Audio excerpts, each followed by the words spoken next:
Hello, everyone. Welcome to Barca News. It is August 27th, 2024. In Barcelona are hoping to get the Nike deal approved before Friday. Also, there's interest in Inigo Martinez from Saudi Arabia. Finally, the club could cash in on the possible transfer of Mika Marmol. We have a lot to discuss, so let's begin.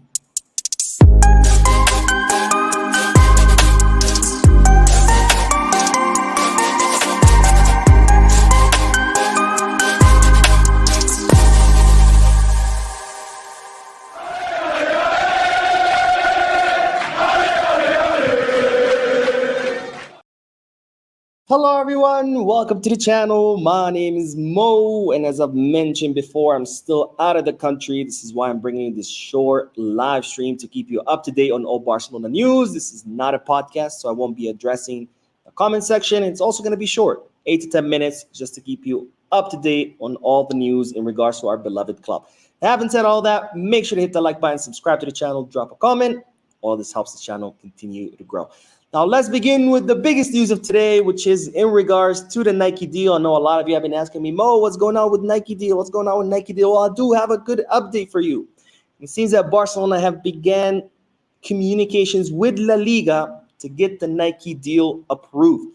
Now, Barcelona have been negotiating with Nike for several months. It seemed like the agreement was on the horizon and both parties were going to finally sign the contract.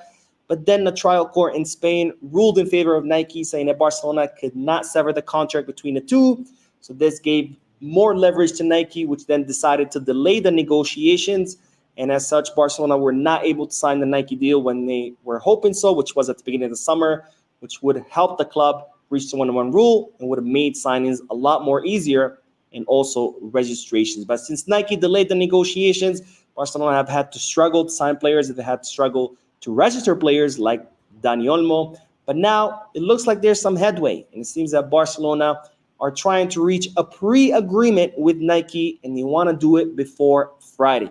And if Barcelona do reach the pre-agreement with Nike, they're going to want to present that pre-agreement to La Liga in hopes that La Liga would approve it.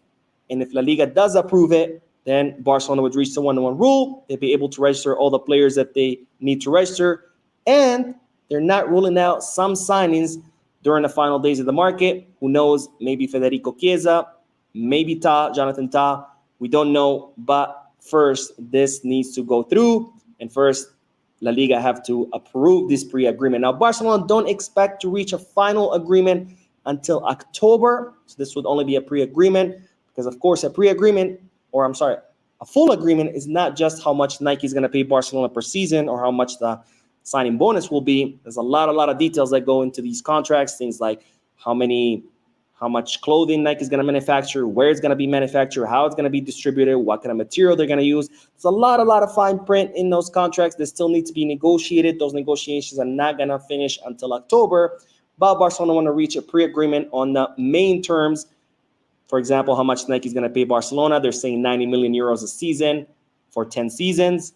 And the signing bonus, which they're expecting it to be between 125 million to 150 million. So if this pre-agreement is reached and it's approved by La Liga, Barcelona will reach the one-to-one rule. They'll be able to register players and they'll be able to make some last day signings. Because as you remember, the transfer market closes on Friday. So we only have until Friday to finish registrations and to make signings. And that's why the club want to reach this pre-agreement before then. Now, speaking of income, speaking of generating income for the club, let's talk about the newest Barca store that Barcelona have just announced. It's opening, and you won't guess where it is. It's located in Madrid, in the city of Madrid, inside the Madrid Barajas Airport in Terminal 4. This is actually the second store that Barcelona opened in the city of Madrid, and it's the only club to have a store inside the Madrid airport. So not even Real Madrid have their own store in their own airport, but Barcelona does. Now, this is the 14th store that Barcelona have opened that they have full control of. This is a store owned by the club, ran by the club, managed by the club, as opposed to, let's say, Nike stores that sell Barcelona merchandise but are ran and owned by Nike itself.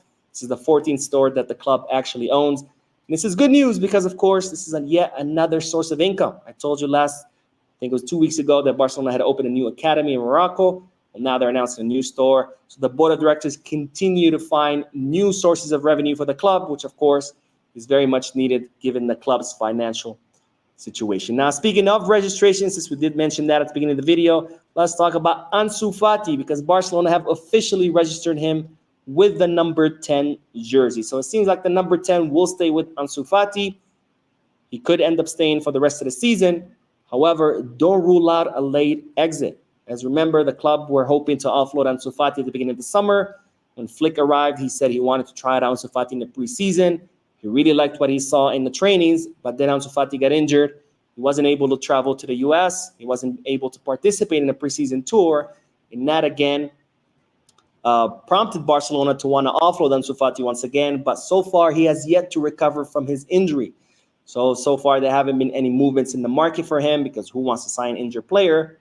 But again, don't rule out a possible last day exit for Ansu Fati. We know there's still some clubs interested in him, including Sevilla, who have been interested in him for quite some time, given that their new coach is Garcia Pimienta, that used to be Ansu Fati's coach in Barca Athletic, or Barca B as they were known back then.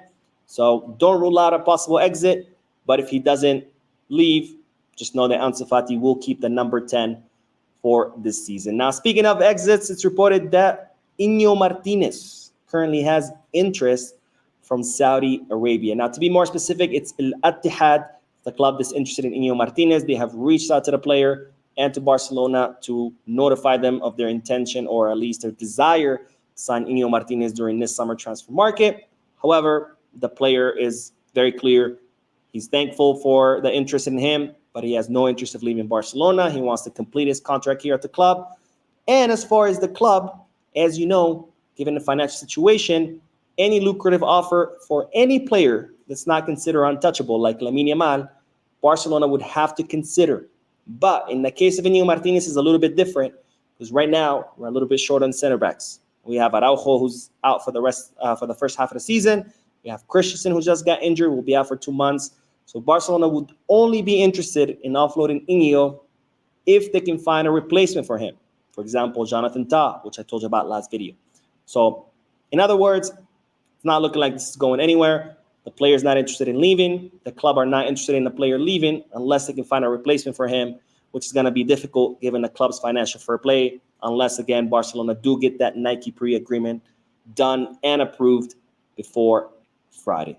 Now, one last bit of news, because Barcelona could cash in on the transfer of Mika Marmol. Now, you might not remember Mika Marmol, but he was an academy player. He's a 23-year-old center back. He was transferred to Andorra, and now he's currently at Las Palmas.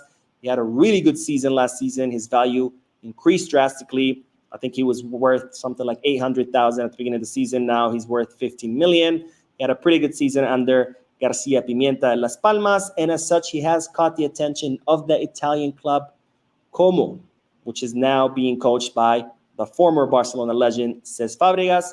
Fabregas is considering activating Mika Marmol's release clause, which is worth 10 million euros. And you might say, Mo, why do I care about Las Palmas player going to the Serie A? Well, we should care because Barcelona still retain 50% of the rights of the player.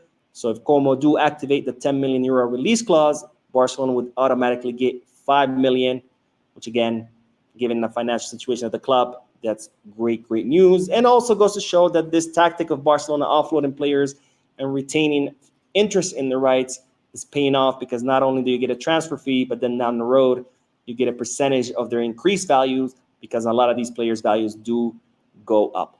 Anyways, that is all the news for this video. I did do a post-match live analysis, analyzing the match between Rayo Vallecano and Barcelona.